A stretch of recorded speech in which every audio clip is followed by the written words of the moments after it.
Gostaria de chamar o Félix Ximenes, que é diretor de comunicação da Google, que dispensa aí apresentações. Félix, por favor. Eu queria falar com vocês um pouquinho sobre esses desafios novos que nós temos como pessoas, gestores de empresas, cuja responsabilidade é manter os nossos clientes ali na ponta da linha, né? Do outro lado, satisfeitos. Basicamente, a regra de troca entre consumidor e fornecedor é a mesma há muitos e muitos séculos. Alguém arriscaria aqui dizer o que mudou, basicamente, nos últimos anos, que nós não tínhamos até pouco tempo atrás? Olha, aliás, se você olhar para a origem da troca, tinha. Com o tempo se perdeu. E agora estamos voltando. Alguém arrisca? Não? Diálogo, né? Lá atrásão, quando o homem começou a trocar alimentos em feiras e encontros das suas comunidades, o fornecedor conversava diretamente com o consumidor e, às vezes, ajustava a coisa. Você gosta mais assim, você gosta mais assado, que gosta mais quantidade, menos quantidade. Só que, com a profissionalização do comércio, foi se perdendo. Há uma distância entre quem produz, quem transporta, quem distribui, quem vende, quem faz o serviço pós-venda, né? E o que trouxe de volta o diálogo na mesa? Alguém arrisca? Vocês são muito quietinhos, hein? Basicamente, comunicação, internet, né? Se você olhar os meios de comunicação, ao longo da história da humanidade, nós tivemos vários grandes inventos, né? A imprensa, talvez reputada como a de maior impacto de todas, levou mais ou menos uns 150 anos ou mais para atingir a marca de 1 bilhão de usuários como leitores de comunicação. E era unidirecional. Alguém escrevia um jornal em algum lugar e alguém lia em outro lugar, e não havia troca, né? Depois vem telefone, televisão, antes disso o telégrafo, vem encurtando o período entre que uma invenção é adotada e atinge 1 bilhão de usuários, né? Hoje a internet conseguiu fazer isso em menos de 20 anos, o celular menos de 15 anos, né? E agora a gente vive um momento histórico e único, onde essas duas revoluções, celular e internet, estão se fundindo. São duas revoluções que vieram em paralelo e estão se juntando em coisinhas como essas, assim, celulares com smartphone, né? E que algumas pessoas taradas, que nem eu, têm dois. Ainda tem um tablet, ainda tem um laptop, ainda tem um computador na mesa do trabalho, um em casa. Então, eu estou plugado 29 horas por dia, parafraseando aí o Unibanco. Você fica 24 horas por dia conectado hoje em dia, né? E isso reduz distâncias, isso reduz fronteiras geográficas, isso reduz, inclusive, elimina barreiras linguísticas. Hoje tem tradutores, você escreve uma carta de reclamação diretamente para a BMW da Alemanha, já que estão falando de alemão, que é complicado de falar, e você escreve sem nunca ter falado alemão na vida, né? Você consegue fazer a sua mensagem chegar até o consumidor. Então, basicamente, essa é a grande mudança que nós estamos vivendo, né? Nós trouxemos de volta na mesa de negociação o diálogo, mais do que você prestar um bom serviço, né? Alguém aqui já viu aquele livro do Jeff Jarvis, O que o Google faria? Vale a pena ler. Apesar de ter o Google no nome, não tem nada a ver com o Google, o livro, a não ser ele para pensar como é que o Google lida com os seus consumidores e como é que o Google lidaria com algumas situações que ele vai trazendo à mesa. Mas tudo começou com a compra de um computador. Ele comprou um desktop de uma marca, que não vale a pena citar, vocês podem ler lá, a marca, inclusive, depois recupera o terreno e resolve a questão, e hoje ele é um grande advogado dessa marca, mas essa marca pisou na bola com ele. O produto era de má qualidade, o pós-venda foi terrível, ele tentou estabelecer um diálogo, foi terrível. Só que tem um detalhe, o Jeff Jarvis é jornalista de um pequeno veículo no interior dos Estados Unidos, mas é um jornalista, que tinha um blog. E aí ele tinha um palanque, talvez desse tamanho, assim, ó, um blog no interior dos Estados Unidos, né? Ele subiu no palanque dele e começou a gritar. E a empresa falou, quem é esse cidadão? Dá lá um gelo nele. E ele continuou a gritar, e eventualmente ele foi escutado, não pela empresa, mas por outros usuários queixosos também. E dali, ele começou então a encontrar eco, entre outros insatisfeitos, e o blog dele ganhou popularidade. chamou tanta atenção que ele foi convidado para um programa de televisão regional. De novo, a empresa falou, não é conosco. Do programa regional foi tão intensa a mensagem dele sobre respeito ao consumidor, que ele foi convidado por uma rede nacional norte-americana. E o Jeff Jarvis, que tinha um palanquinho desse tamanho, ganhou o maior palanque do planeta, uma TV em rede americana. Bom, o próximo passo foi a empresa chamar o cara para conversar, finalmente. Ele foi lá e falou tudo o que tinha que falar para a empresa, o que ele achava, mas de coração, assim, eu quero ajudar vocês a serem melhores. Os caras ficaram ofendidos e não rolou conversa. Bom, ele continuou a jornada dele por mais um tempo, falando mal da empresa, dos produtos da empresa, e finalmente chamaram ele de novo. Mudou o presidente, algo assim, voltou o fundador da empresa para a gestão, falou, Jeff, vamos conversar. E finalmente falou assim, me conta o que está errado com a minha operação, o que está errado com o meu produto, o que está errado com o meu serviço de pós-venda. E o Jeff foi muito honesto e falou tudo o que ele achava. Em vez de sair com uma tamancada daquela sala, ele saiu com uma missão de ajudar a empresa a reverter a situação, e eles fizeram. E a empresa recuperou a confiança do Jeff Jarvis. Aí ele passa a pensar o seguinte, ele, enquanto brigava com a empresa, ele teve problemas com vários serviços. Telefonia, o blog dele, vários problemas. E ele foi vendo como é que cada uma dessas empresas com quem ele se relacionava lidaram com a situação. Tá? E, finalmente, ele entendeu que a mecânica, aí que ele cita o Google, a mecânica por trás de um bom serviço de atendimento é observar o que o usuário está querendo. Né? Observar a reação do usuário a um estímulo seu ou a um não estímulo seu. E ele conseguiu, então, estabelecer alguns princípios de o que realmente funciona para atendimento ao consumidor e fidelização do consumidor. Então, vale a pena ler um livro muito interessante, é curtinho e tem histórias saborosíssimas. Né? Muitas empresas esquecem hoje que o diálogo está de volta. Eu vou dar um outro exemplo, que é um cliente nosso muito importante. Eu não deveria dar esse exemplo, que é um exemplo... Alguém aqui é da Unilever? Não. A Unilever, com a campanha da Dove, vocês conhecem a Dove, né? Tem uma linha completamente diferente de approach com a imagem da mulher. Né? A Dove fala... É normal ter uma covinha defeituosa, é normal ter uma pele mais áspera ou mais gordurosa, é normal ter cabelo mais difícil. Vocês são todas lindas. Essa é a linguagem da Dove. Aí fizeram uma campanha seguinte, uma menininha ruiva, alguém já viu essa propaganda? Chama Unslot. Uma menininha ruiva, uma carinha angelical, pré-adolescente, no meio da rua como cheirinho de escola. Aí dá um close nela, e vem uma musiquinha assim, meio embalada assim, here we go, here we go. Aí entra um ritmo alucinante de música. Na hora que entra o ritmo alucinante, entram várias imagens do mundo da moda, mostrando mulheres magras, esbeltas, malhando, maquiadas, fazendo plástica, fazendo cabelos e tal. E, no final, encerra de volta com a menininha no meio da rua e assina. Converse com a sua filha antes que o mundo da moda o faça.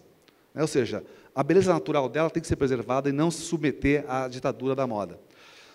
Linda campanha, excelente linguagem, bela abordagem. A Unilever só esqueceu um detalhe. A Unilever é uma grande empresa e tem vários produtos. Entre eles, um outro produto. Algum usuário incomodado, principalmente uma mulher, incomodada com a visão da Unilever, fez uma reedição desse vídeo e propôs no YouTube, embaixo do vídeo da Dove, botou o vídeo resposta dela, ou dele, não sei quem é o usuário. E era mais ou menos assim, a mesma menininha, recortaram do vídeo, a mesma menininha, carinha angelical, ruivinha no meio da rua, a mesma musiquinha, here we go, entra o ritmo alucinado. Em vez de imagens do mundo da moda, entram imagens das campanhas do Axe. Mulheres seminuas correndo atrás de homem, mulheres desmaiando, no pole dance, aquelas coisas todas que a gente conhece. Aí assina no final, converse com a sua filha antes que a Unilever o faça. Porque depende do produto da Unilever, a figura da mulher é outra. Né? Isso incomoda o consumidor e ele não fica mais calado. Ele faz um vídeo e coloca lá. Tá?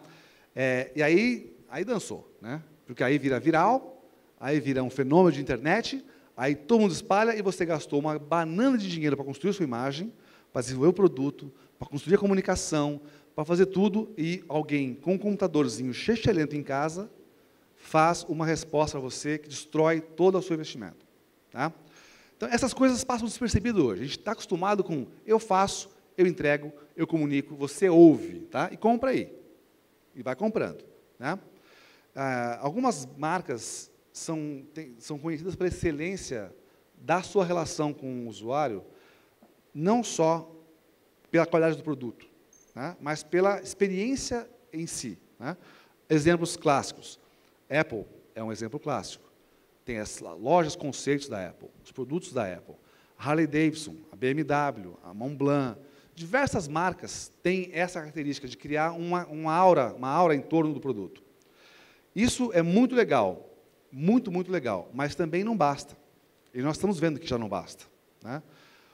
Aí vem a situação do Hal Varian, que continua sendo o nosso Chief Economist, que é uma figura interessantíssima, porque ele é um gênio, né? Completamente não sexy, né? E, ao que ele fala, você fica apaixonado por ele. É encantador quando ele começa a falar, porque ele tem uma mente tão cristalina, tão límpida, quando ele começa a escrever problemas, fala assim, é tão simples assim? É tudo muito simples. E toda a resposta está nos dados. E nós temos dados, nós, não o Google, vocês têm dados abundantes de sobra. Desde o tempo de espera de um usuário no call center, até saber, por exemplo, quantos ligam para um problema e quantos para outro problema. Não é possível, depois de atender centenas de ligações com o mesmo problema, ninguém para e pensa, e se a gente reengenheirar lá atrás e refazer tudo, para melhorar o produto na origem, e eliminar o problema, né? Ou coisa até mais simples que isso, que é o que nós fazemos. Aliás, é muito curioso vocês convidarem o Google para falar para vocês sobre fidelização.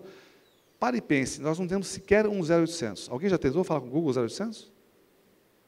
Não tem. Tem um Contact Us? Não. Tem um lá, nossos escritórios, venha às nossas lojas. Não tem. Aparentemente, o Google é a pior empresa do planeta para conversar com o usuário. No entanto, todo o esforço não está em conversar depois que já deu caca. Está em tentar conversar antes da coisa acontecer. Por isso que a gente lança produto beta, sem barulho. Lança só para a comunidade de desenvolvedores e para apaixonados por tecnologia. Deixa eles experimentarem e vai medindo todo e qualquer item de feedback do usuário é importante para refinar o produto. Quando ele chegar num ponto de maturidade para ser lançado para o público geral, ele está muito melhor do que ele nasceu. Mas muito melhor. Às vezes, irreconhecível. Você olha e fala, mas isso não foi um produto que foi desenhado pelo Google. Não foi. Ele foi refinado na mão do usuário. Tá? E depois que a gente lança o produto, a gente não deixa ele para a sorte. A gente vai observando o comportamento de uso do usuário e vai ajustando o produto, né? E vai eliminando funcionalidades que não servem para nada, vai enriquecendo funcionalidades que são mais desejadas, vai dando mais base, mais plataforma, mais suporte para as funcionalidades mais populares e vira um produto de altíssima aceitação. E quem aqui lembra da última campanha que o Google fez na televisão? Alguma campanha na revista? Uma campanha de marketing qualquer. Quem faz... A gente tem algumas. Quem faz nossas campanhas são vocês, usuários. Geralmente tem um sobrinho mais atrevido em computador, que é o que você consulta quando está tudo errado, você consulta aquele sobrinho. Ele fala, tia, tem que usar o Google. Vai lá, mas eu não sei usar. Ele vai lá te dar uma aula de como usar o produto. Tá? Aí, parte desses mais, que a gente chama de tech-saves, para os menos tech-saves, aulas individualizadas por um professor com quem você confia. A gente tem um verdadeiro exército trabalhando para o Google sem ganhar nada. Também a gente não cobra o produto, pode usar de graça. Então, é justo o negócio. Outra coisa interessantíssima, o nosso atendimento ao consumidor existe, não é verdade que não tem 0800, nós temos fóruns de discussão. Tá? De novo, vou dar alguns exemplos do Google, não quer dizer que são os melhores, os únicos possíveis, tá? E nem a quintessência do atendimento ao consumidor. Funciona bem para nós. Se a GE, que fabrica os motores de aviões da Boeing, fizesse o que nós fazemos, eu jamais poria os pés no avião de novo. Tá? Porque eu jamais entraria num avião com um motor beta. E o comandante fala assim, atenção, senhores passageiros, é muito bem-vindo a bordo. Aqui quem vos fala é o capitão. Nós estamos testando o motor esquerdo, é o motor beta da GE, ainda não testado. Eu gostaria do seu feedback ao final do voo, de como é que foi o voo. Eu nunca mais pus os pés no avião. Né? Motor beta não rola. Né?